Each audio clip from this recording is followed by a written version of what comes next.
welcome to another video from Ignite. Today we are going to be discussing buying mutations versus buying in the special special event that happens about every 2 weeks. So we're going to go into that. First off, I will be leaving a link down in the description below. This is a link to our Discord. In this Discord is used as a community tool, which means absolutely no bullying, no being mean, belligerent, or anything like that, or else you'll be immediately banned and kicked from the channel. Now, on top of that, as we start pushing up in subscribers and everything else, I have already told everybody that's in my Discord and all my followers that if YouTube ever starts monetizing the content that I put out that you guys seem to enjoy, the first 3 months of any and all content will be given as a reward bi-weekly to people that are subscribed both to the channel and are in the Discord. So invite your friends and hopefully this can get somewhere. So anyway, to get right into it, like I had said, it was asked whether I think it's better to buy in the mutations or buy in the special ant that happens every 2 weeks, or the pay to win event. So I'll break down a little bit of math for you and give you my reasoning. So to be clear cut and to the point, I think that it's a lot more beneficial to spend in the pay to win event that happens every 2 weeks, or whatever is more comfortable for you that you can spend, whether there's something you want in there or whatever. I think it's more beneficial, and the reason being is that you're still able to get mutations from doing the event. Case in point, this one's kind of a bad example because it's the cave one, so you don't get any like the major things like the advanced DNA or anything like that, but it still gives you one of these, which helps quite a bit. So, alright, I'll show you. See, it gave me 20 of that. So you still get mutations, and in some of the events you actually get a lot of mutations from doing the pay to win event, just throughout when you're buying to be able to get whatever you want, whether it be a new ant or whatever it is. Like this week is Parata and Emperor, and I got the Devil Flower.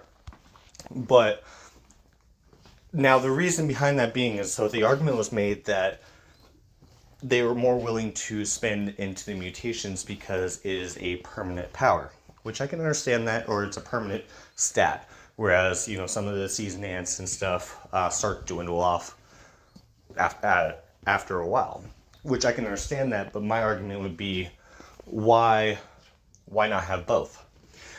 Because if you do the math, like for me, for instance, when you start getting up there in your mutations, like to start up this one, I need 1200 DNA. So we'll look over at Pack Shop, and for Gene, there's 130 in a $50 pack, there's 50 in a $9 pack, etc., etc.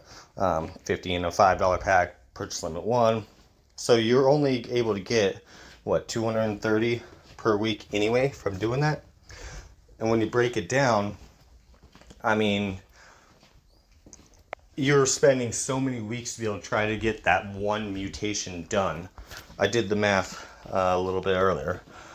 So for you would need out of 12,000, you get 130 out of just the $50 packs. So I mean, you obviously got to factor in the $5 and the $9 pack as well. But just counting the $50 packs, you would need 9.2 packs.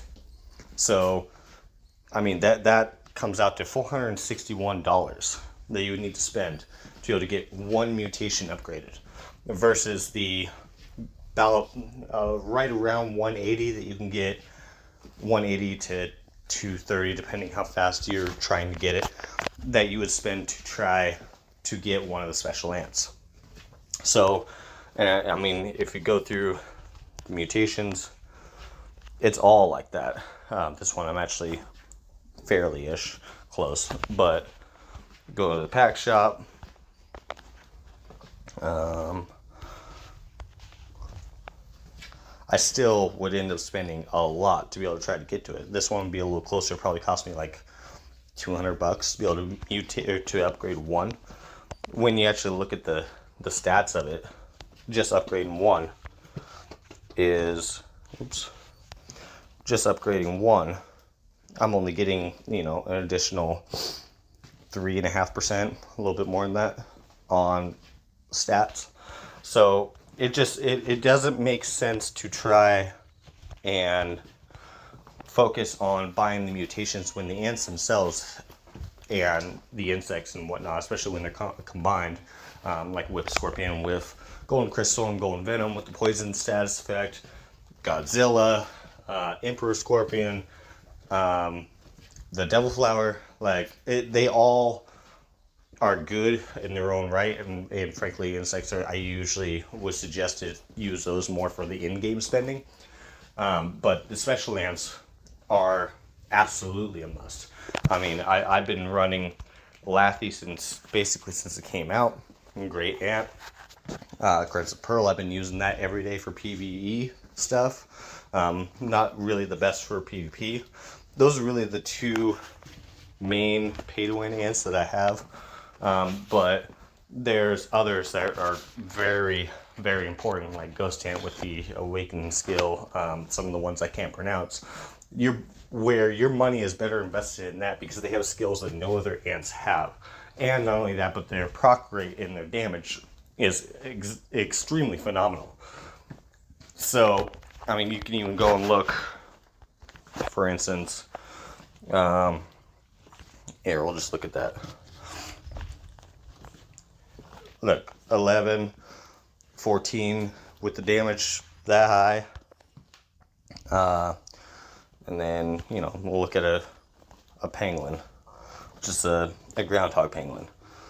That's pretty good for a Guardian Day. Obviously, I'm not like the top-notch best player out there or whatever, but that's still pretty good. And the proc rates are consistent with the pay-to-win ants.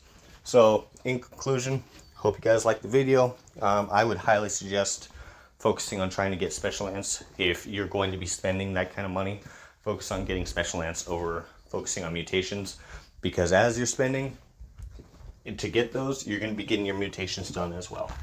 Alrighty, hope you all liked the video, and we'll see you in the next one.